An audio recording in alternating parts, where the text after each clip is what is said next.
Kalau kamu melakukan kebaikan, kamu sendirilah yang akan memanen hasil kebaikan itu, kata Allah. Tapi jika kamu melakukan keburukan, maka kamu pula yang akan menanggung akibat serta resiko keburukan yang kamu buat. Kita buat kebaikan, gak ada untungnya bagi Allah. Kita lakukan amal soleh, gak akan menambah kemuliaan Allah. Kita berderma, bersedekah, berinfak kesana kemari, sedikit pun tidak akan menambah kekayaan Allah. Kalau kamu buat kebaikan, kamulah yang akan mendapatkan panenan kebaikan itu. Tapi kalau kamu melakukan keburukan, kamu pula yang akan menanggung akibatnya. In ahsantum ahsantum li anfusikum wa in asatum falaha. Kalau kamu melakukan kebaikan, untuk kamu. Kalau kamu melakukan keburukan, untuk kamu. Saya mulai dari belakang. Saya ambil dari kisah ditulis oleh Imam Az-Zahabi di dalam kitab Al-Kabair, dosa-dosa besar dan terbesar. Di situ diceritakan tentang masalah perbuatan zulum. Seorang lelaki, kalau bahasa kita sekarang preman, penjahat pasar, datang ke seorang nelayan yang baru saja menepi dari laut. Sudah lama para nelayan sulit mendapatkan ikan. Kali ini ada seorang nelayan mendapatkan ikan lumayan sebetis. Ikan ini memiliki duri-duri yang tajam di punggungnya. Dengan semena-mena si preman tadi langsung merampas ikan itu. Apa kata nelayan? Tolonglah Pak, sudah sekian hari kami sekeluarga tidak makan. Satu-satunya pendapatan saya setelah beberapa hari hanya ini. Izinkanlah kami makan dari pencarian kami ini Pak, jangan diambil.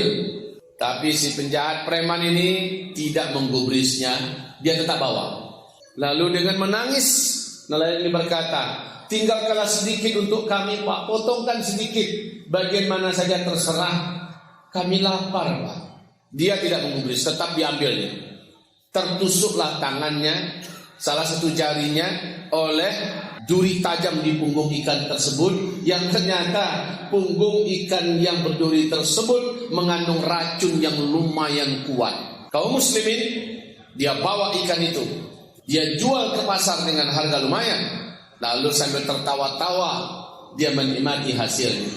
Sementara nelayan merasa sakit hatinya, tidak terima perlakuan zalim tersebut, dan dia pun mengangkat tangannya kepada Allah Subhanahu wa taala.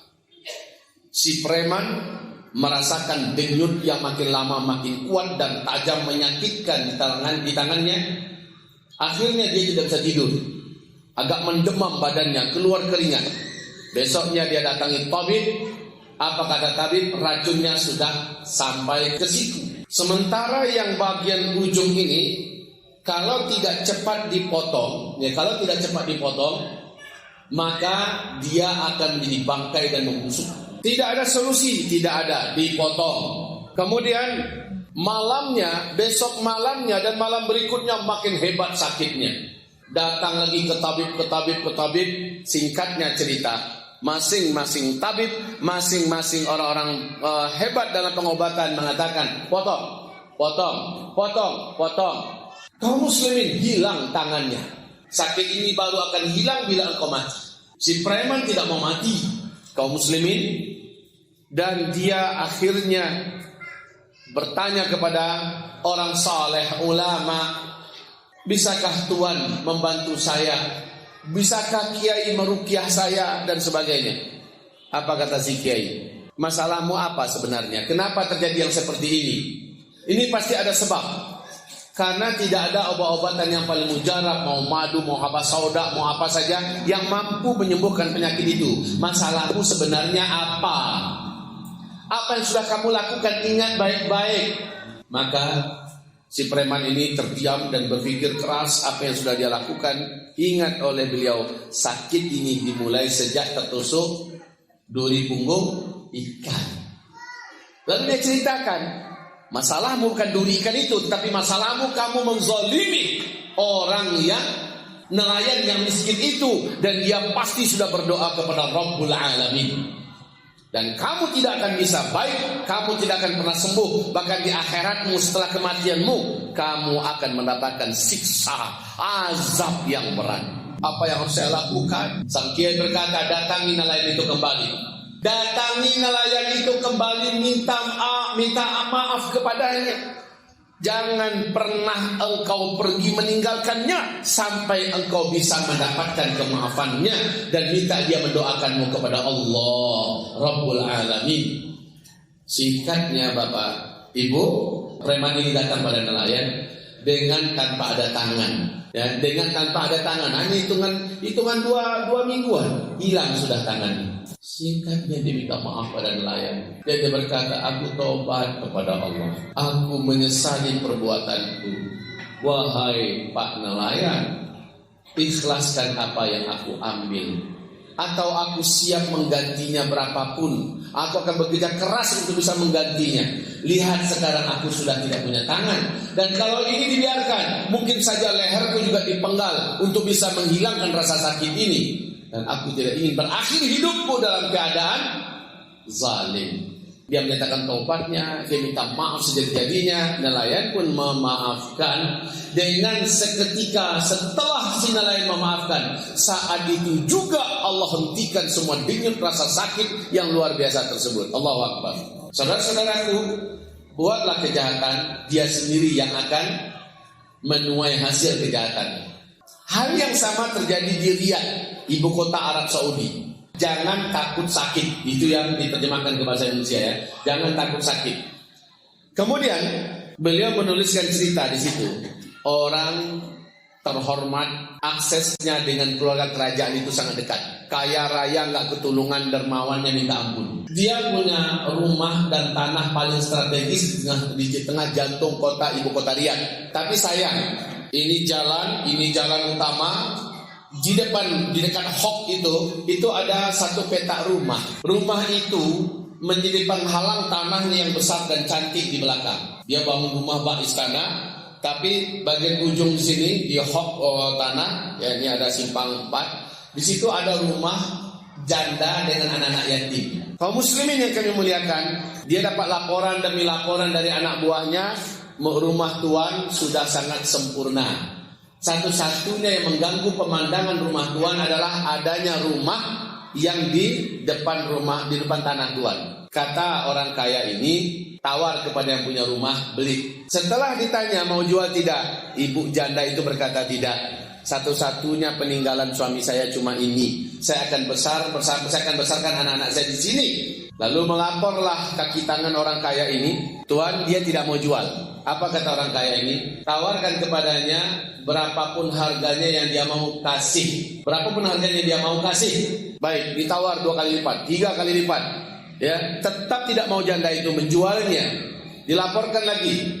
Marahlah orang kaya ini dan berkata, sepertinya orang itu terlalu sombong. Maka dia gunakan persahabatan yang sangat dekat dengan keluarga kerajaan, dengan orang-orang tertinggi pemerintahan. Intinya ambil rumah ini secara paksa, ya. Ambil rumah ini secara paksa. Sebagai ganti ruginya, letakkan di tempat di mana yang pemerintah akan letakkan. Ternyata diambil tanahnya, dihancurkan rumahnya, dan diletakkan gantinya di perbatasan ibu kota Riyadh dengan daerah luar. Di ujung negeri ditaruhnya. Kaum muslimin yang kami muliakan, si janda ini tidak terima. Air matanya mengalir dengan deras, anak-anaknya menangis, ya. Diletakkan di ujung dunia, ya, maksudnya ujung ibu kota Riyadh, udah perbatasan mau keluar lagi. Dan dia hanya tahu hanya satu yang maha melihat, maha mendengar, dan maha kuat, maha adil. Allah yang pun mengangkat tangannya, kaum muslimin. Sejak kejadian itu, tangan orang kaya ini berdenyut, kaum muslimin. Sakit. Dia berobat kemanapun, rumah sakit terhebat yang ada. Sampai dia berobat ke Paris, ke Inggris, kemana-mana yang katanya hebat-hebat. Dokternya canggih-canggih, pengobatannya, wah, seberapapun mahalnya dia berobat, tapi tak hilang-hilang. Ini menyebabkan terganggu hidupnya, terganggu makan minumnya, terganggu tidurnya, dan semua kenyamanan hidupnya hilang semua. Ya, sakit yang sampai ke ulu hati sakitnya. Menangis karena menahan sakit. Terakhir dia datang kepada syekh ini yang menulis buku tersebut. Kaum muslimin yang kami muliakan, dia datang, "Syekh, tolong bantu ruqyahkan tangan saya." Syekh ini biasanya 10 menit, 15 menit meruqyah orang, Allah sembuhkan langsung, Pak. Ini barokahnya ruqyah sang syekh ya. Di ruqyah biasanya cuma 10 menit, 15 menit sembuh. Lah ini enggak mempan, Pak, 1 jam. Tidak mempan, tidak ada kesan apa-apa, sakit tetap segitu juga rasanya. Apa kata syekh? Pulanglah dulu, besok datang kembali, biar semalaman saya bermunajat kepada Allah. Apa masalahnya sebenarnya?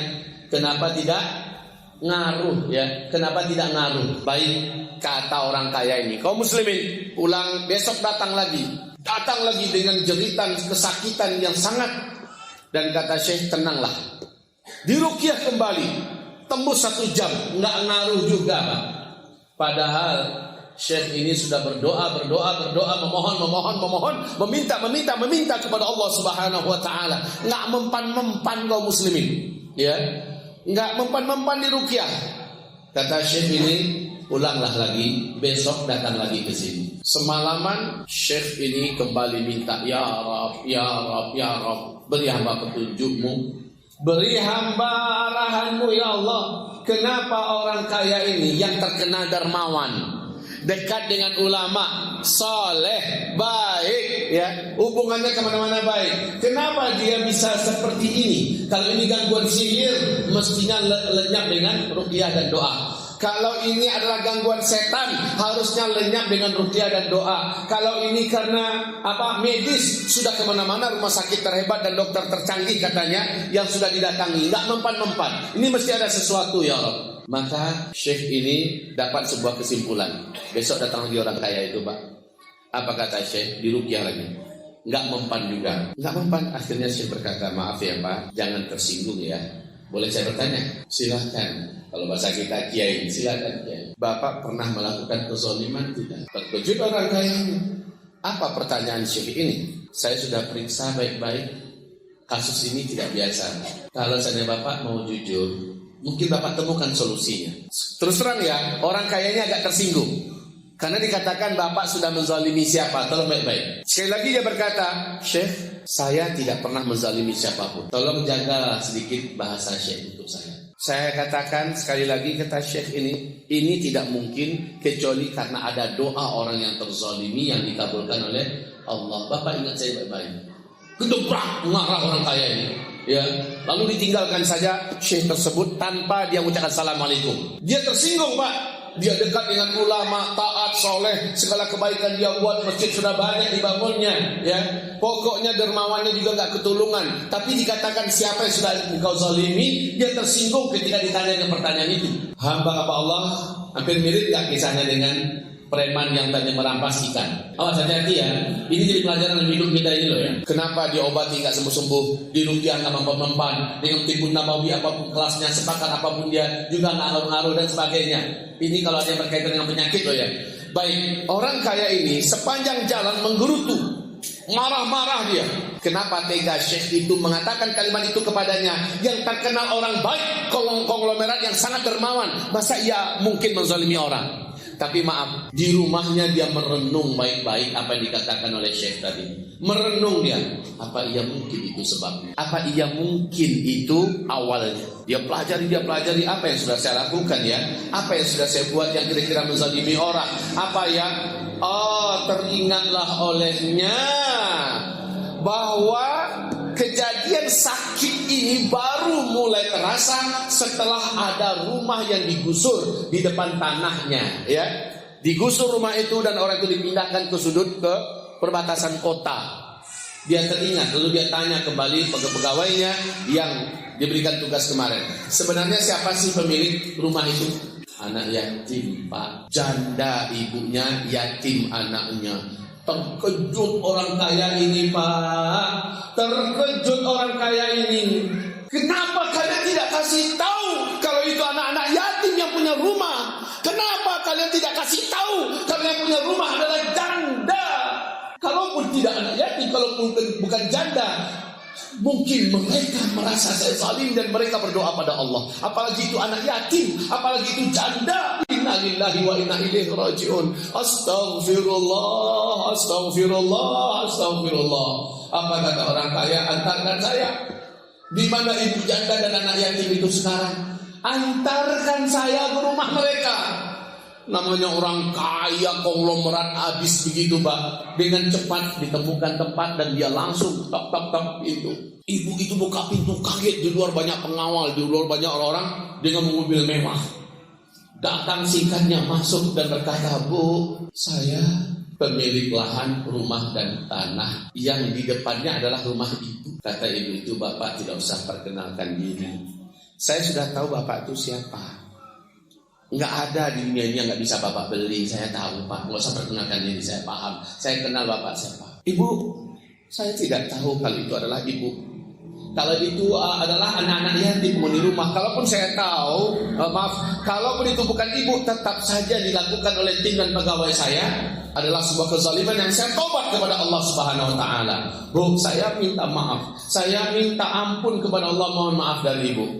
Kalau ibu berkenan memaafkan saya, ibu, rumah ibu di tempat itu akan saya bangunkan lebih baik dari sebelumnya. Kalau ibu mau, ya, kalau ibu senang, asal ibu maafkan saya. Lalu setelah itu anak-anak ibu, insya Allah saya akan kuliahkan seluruhnya sampai selesai. Sampai tamat saya bukakan mereka usaha. Asal ibu maafkan saya.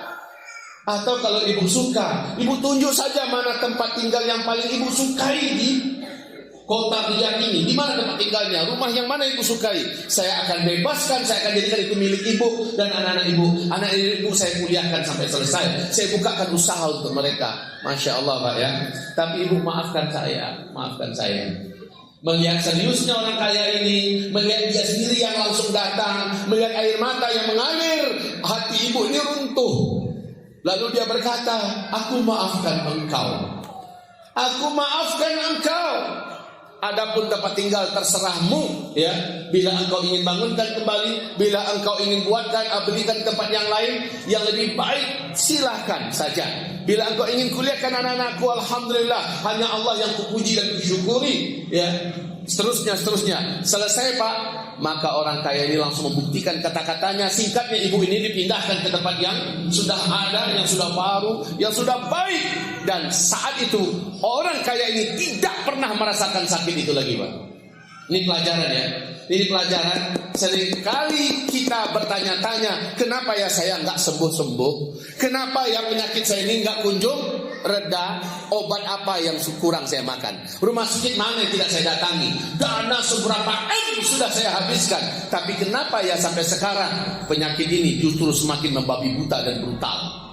Wahai Bapak Ibu, mungkin ingat saja baik-baik. Adakah seseorang yang pernah kita zalimi, dia berdoa kepada Rabbul Alamin? Doa orang yang dizalimi tembus, Pak. Tidak ada satupun yang bisa menghalangi antara doa orang yang dizalimi dengan Allah Rabbul Alamin. Tidak ada yang bisa. Itu terkait dengan in asaktum falaha. Kalau kamu berbuat jahat, kamu sendiri yang akan memikul akibatnya. Di Sumatera Barat, seorang pimpinan tokoh agama, saya tidak sebutkan nama, ya. Dia orang tarekat. Saya tidak sebutkan juga nama tarekatnya. Dia ini termasuk pucuk pimpinannya, meninggal dunia. Lalu ukuran biasa orang menggali kuburan digalikan. Jam 2:30 jenazahnya pun diusung beramai-ramai ke kuburan. Bapak Ibu yang kami muliakan, orang ini ketika diambil jenazahnya untuk dimasukkan ke liang lahat, kuburannya mengecil. Tanah itu menyempit, sehingga kembali diletakkan di keranda, digali lagi, dipelebar lagi, ya, diperpanjang, dipelebar. Setelah selesai diukur pas, kemudian mau dimasukkan, mengecil kembali. Pak, ini kisah nyata. Ini di kampung saya, ya. Allah, wahai Bapak Ibu yang kami muliakan, ketika mau dimasukkan, mengecil kembali. Akhirnya ditarik lagi. Berulang-ulang dilakukan seperti itu, orang-orang mulai panik, Pak. Ini tokoh agama masalahnya. Ini tokoh agama, tokoh masyarakat. Setelah itu azan asar pun masuk. Apa kata semua yang hadir? Ayo kita bawa kembali jenazah ini. Biarlah tukang gali saja yang melanjutkan kerjaannya. Kita sholat dulu, ya. Kita sholat dulu. Sholat mereka. Selesai sholat lanjutkan. Tahu enggak Bapak? hampir mendekati 5:30. Masih seperti itu kasusnya. Petir menyambar di mana-mana, langit gelap, kemudian hujan lebat akan turun selebat-lebatnya. Akhirnya para penggali kubur dan orang yang mengantar putus asa, Pak, langsung saja dimasukkan dalam kondisi berlipat-lipat badannya. Nggak bisa. Ini kenyataan kaum muslimin. Dimasukkan dalam keadaan badannya terlipat-lipat. Habis itu dikasih kain papan lahatnya, yang lahatnya ditimbun. Belum lagi selesai penimbunan kaum muslimin. Telinga yang ada di kawasan itu, semua yang ada di situ ikut mengantar, mendengarkan bunyi derak tulang yang patah-patah. Krak, krak, krak. Dengan keras ya. Bagaimana dilindas oleh mobil tronton, orang dilindas hidup-hidup, bunyi tulang itu kedengaran banget oleh semua orang yang di atas. Macam bumi menggilingnya. Apa masalah orang ini? Ya, menjadi bibir dan buah pembicaraan, buah bibir di mana-mana. Kaum muslimin sekarang keluarganya ngaku, istrinya ngaku. Apa kata mereka? Suami saya ini, kalau keponakan, paman saya ini, mama saya ini, kerjaannya adalah suka mengambil dan merampas tanah orang lain. Suka mengambil dan merampas tanah orang lain. Kadang-kadang pagar perbatasan tanah digeser sedikit demi sedikit. Bapak ingat apa kata Rasulullah? Siapa yang mengambil 1 jengkal saja tanah yang bukan miliknya, Allah jadikan 7 lapis bumi menggilingnya. Allah jadikan 7 lapis bumi menghibitnya. Ya, wahai hamba-hamba Allah, in asaktum falaha. Kalau kamu melakukan keburukan, kamu sendirilah yang akan memikul akibat dari keburukan itu. Belum lagi di akhirat. Bangkrut. Nabi berkata kepada para sahabatnya dalam hadis sahih Imam Muslim, atadruna manil muflis? Saudara-saudara tahu tidak siapakah orang yang bangkrut itu? Jawaban para sahabat, al muflisu fina ya Rasulullah man la dirham lahu wala mata'. Orang yang bangkrut itu wahai Rasulullah, orang yang nanti modalnya habis, terutang-utang ke sana kemari, ya, jangankan beruntung, bangkrut itu habis semuanya Rasulullah, bahkan utang-utang sana kemari. Bukan kata Rasulullah. Bukan itu yang bangkrut. Yang bangkrut itu adalah man jaa yaumal qiyamah, man ata yaumal qiyamah bis shalah was sadaqah, ya. Dia datang was saum.